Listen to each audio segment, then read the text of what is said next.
I'll just make enough money in the film industry and then go back to school, because the people were still they weren't accepting blacks in very good, sound roles. Pam Grier, the iconic queen of Blaxploitation films, was set to make waves on the hit TV show, The Fresh Prince of Bel-Air. But after one electrifying appearance, something happened behind the scenes that made sure she'd never be invited back. But was it a clash of egos, a shocking on-set incident, or something even more scandalous? The truth behind why Pam Grier was effectively banned from Bel-Air has been buried for years, until now. Get ready, because we're about to uncover the explosive secrets that kept one of Hollywood's fiercest stars off The Fresh Prince set for good. But before that, don't forget to subscribe. Now, let's dive in. When talking about iconic actresses who reshaped the world of cinema, fashion, and culture, Pam Grier is a name that cannot be overlooked. Her influence on the film industry is immense, but as with many superstars, drama often trails closely behind. A prime example of this is her guest appearance on The Fresh Prince of Bel-Air, a moment in television history that many might not know about. Pam Grier made a memorable appearance in the show's 4th season in episode 22, titled "M is for the Many Things She Gave Me." In this episode, Pam takes on the role of Janice Robertson, Philip Banks' old college flame, who unexpectedly visits the Banks family. Janice's presence stirs up quite a storm, especially when she sets her sights on an unwilling Will, who is supposed to get to know her daughter, Wendy, played by Ellie Neal. However, Janice's charms prove too much, and she eventually convinces Will to sleep with her, leading to a cascade of complications. Meanwhile, Vivian Banks is openly jealous of Janice, especially after overhearing Philip confess that he settled for Vivian after Janice showed no interest in him. This revelation shakes the foundation of their marriage, but Philip ultimately chooses to apologize to Vivian, reaffirming that he values his marriage above all else, despite the temptation Janice presents. While some viewers found this episode captivating, it sparked controversy for others. Critics were uncomfortable with the storyline, particularly the dynamic between Pam's character, a mature woman, and a teenage boy like Will. Adding fuel to the fire were whispers that Pam was leaning too heavily into her sex symbol status, which some believed might have contributed to her not being invited back for future cameos on the show. Although no official confirmation was ever given, this controversy became another chapter in Pam's tumultuous life. Despite being celebrated for her beauty and appeal, Pam Grier's personal life was far from perfect.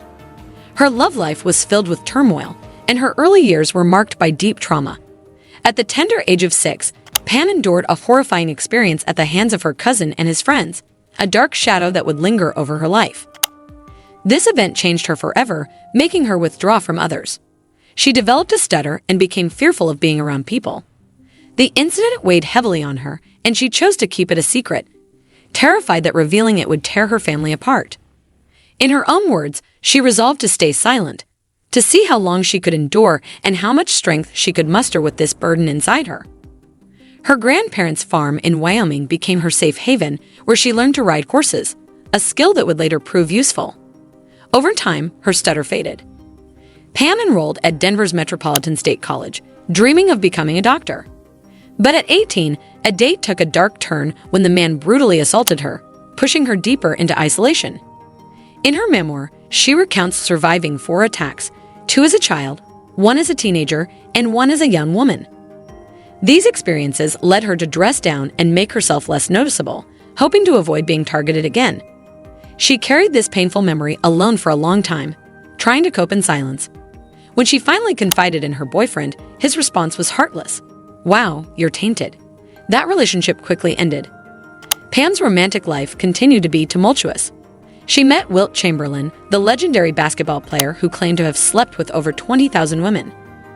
In an interview with The Undefeated, Pam revealed that nothing ever happened with Wilt because she was too country, and he was drawn to sophisticated, educated women. Pam Grier's life took a surprising turn when she shared with The Washington Post about entering a beauty pageant to earn money for medical school. Unbeknownst to her, a casting agent was in the audience that night and suggested she try her hand at acting. At first, Pam laughed it off, but after learning that opportunities for black actresses were on the rise, she decided to take a chance and move to Los Angeles. As she settled into her new life in LA, Pam soon caught the attention of another basketball star, Ferdinand Lewis Alcindor Jr., a 7'2" UCLA graduate and NBA standout. They connected over their mutual love for martial arts and eventually fell in love. Pam believed she had finally found someone who truly understood and respected her. Ferdinand, who later became known as Kareem Abdul-Jabbar after converting to Islam, was Pam's first boyfriend during her attempt to get into UCLA Film School. Kareem expressed his desire to marry her, reassuring her that she wouldn't need to convert to Islam. However, over time, his stance shifted. He eventually told her that he could only marry a woman of the same religion. On her birthday, Kareem gave Pam an ultimatum. If she didn't commit to him that day, he would marry someone else that afternoon, a converted Muslim woman who had been prepared for him. Pam made her decision quickly, turning him down and wishing him well. Kareem went on to marry Janice Brown, who took the name Habiba Abdul-Jabbar. They had 3 children but divorced after 7 years. Pam threw herself into her acting career, despite Hollywood's narrow beauty standards. She shared with the New York Times that she had chipped teeth and a scar on her knee from a bullet wound at 17. Standing 5'8" and weighing 145 pounds at the start of her career, Pam's height also made it difficult to land leading roles, as she was taller than many male actors. Despite the ups and downs, Pam Grier's determination never wavered, landing her the lead role in the 1971 film The Big Dollhouse. While the movie was a success, her love life remained tumultuous. She had brief relationships with Soul Train host John Cornelius and Led Zeppelin's Robert Plant, but it wasn't until 1973, while promoting her film Coffee, that she truly fell for someone again. Hey, big man, why don't you turn out the lights?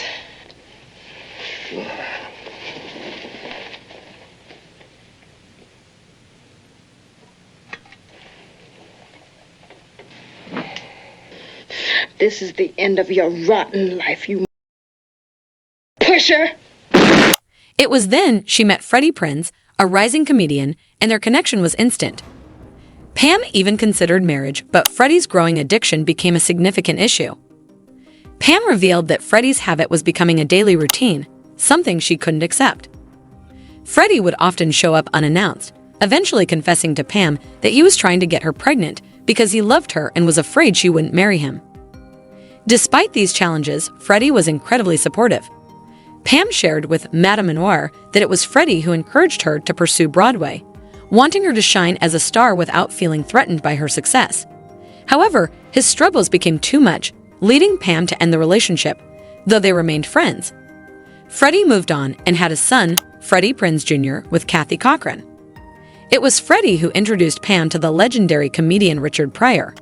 The 3 of them often spent time together at Richard's house, but things took a dark turn when the partying and substance abuse escalated. Sensing where the night was heading, Pam asked Freddie to take her home. As Freddie's addiction deepened, Pam began to distance herself, focusing on her growing acting career. She landed iconic roles in films like Foxy Brown, steadily building her resume. One night, Pam received a heartbreaking call from Freddie, who was staying at a hotel. His voice was filled with despair as he confessed that he had lost everything. His entourage had drained him financially, leaving him utterly alone with nothing but a weapon. Pam, terrified and worried, hesitated to visit, fearing he might harm them both. She later told Madame Noir, "I have a purpose, to take care of my family, pay mortgages, and put people through college. I couldn't let him take my life." Just a few days later, on January 29, 1977, Pam received heartbreaking news. Freddie had tragically taken his own life at just 22 years old. Not long after, Pam's path crossed with Richard Pryor again as they began filming Grease Lightning. Their friendship quickly blossomed into a romantic relationship, but Pam found herself once more entangled with someone battling substance abuse. Refusing to give up, she devoted herself to helping Richard confront his demons. Pam set him up with a healthier lifestyle, taught him to read, and even managed to get him sober for a time. But after 6 months of sobriety, Richard relapsed. Having indulged since he was 13, Richard's body had become heavily contaminated by years of substance use. During a routine doctor's visit, Pam received shocking news. Her physician discovered a dangerous buildup of residue inside her body, a common epidemic in Hollywood at the time. It was presumed that Richard had been using substances on his privates to enhance his stamina, leading to the residue accumulating in his glands. Concerned for her health, Pam confronted Richard about protecting her well-being. This revelation became a breaking point in their relationship, leading to their split in 1977. Richard later wrote in his memoir about being turned off by Pam's belief that she was the bigger celebrity, stating, "In my head, there was only one numero uno, and it wasn't her." Not long after their breakup, Richard married Deborah Maguire in a chaotic ceremony he later described to Vanity Fair. Admitting he was drunk during the wedding, Richard recalled how Deborah arrived an hour late and had to be revived after overdosing on Quaaludes. Pam, who had been uninvited, showed up to the scene, witnessing the tumultuous event. As the years passed, Pam took on smaller roles in TV series like Roots and The Love Boat. One day, she received a call from Sidney Poitier, who informed her that Richard was high and causing delays on the set of Stir Crazy. Poitier asked Pam to come and talk some sense into him. Pam visited Richard and found him freebasing. She managed to convince him to return to the set, but shortly after, she received another distressing call. Richard had poured 151 proof rum on himself and set himself on fire. He was rushed to the hospital with severe burns covering over 50% of his body. Pam, who had seen him just hours before, was devastated by how out of his mind he had become. Reflecting on her past relationships, Pam Grier realized a profound truth. She couldn't change Richard, Freddie, or Kareem, and it wasn't about trying to change others. Instead, it was about transforming herself. Embracing a healthier lifestyle, Pam began running 6 miles a day, eliminated meat from her diet, and stayed away from any substances of abuse. Her newfound resolve was put to the ultimate test in 1988 when a routine pap smear led to a shocking diagnosis: stage 4 cervical cancer. With only 18 months to live, Pam found herself battling for her life, and to make matters worse, she was alone. Her boyfriend at the time didn't show up for her first chemotherapy session, missed the second, and eventually vanished entirely. Defying the grim prognosis, Pam fought back against the odds. By 1990, she had beaten cancer and received a clean bill of health, a testament to her resilience. In the mid-90s, Pam relocated to Denver to be closer to her family. She began dating RCA Records executive Kevin Evans in 1996, but the relationship ended a few years later. Pam described herself to the LA Times as a loner, priding herself on being self-reliant. Aside from an alleged 8-year relationship with marketing executive Peter Hempel, which ended in 2008, Pam has kept her dating life largely private.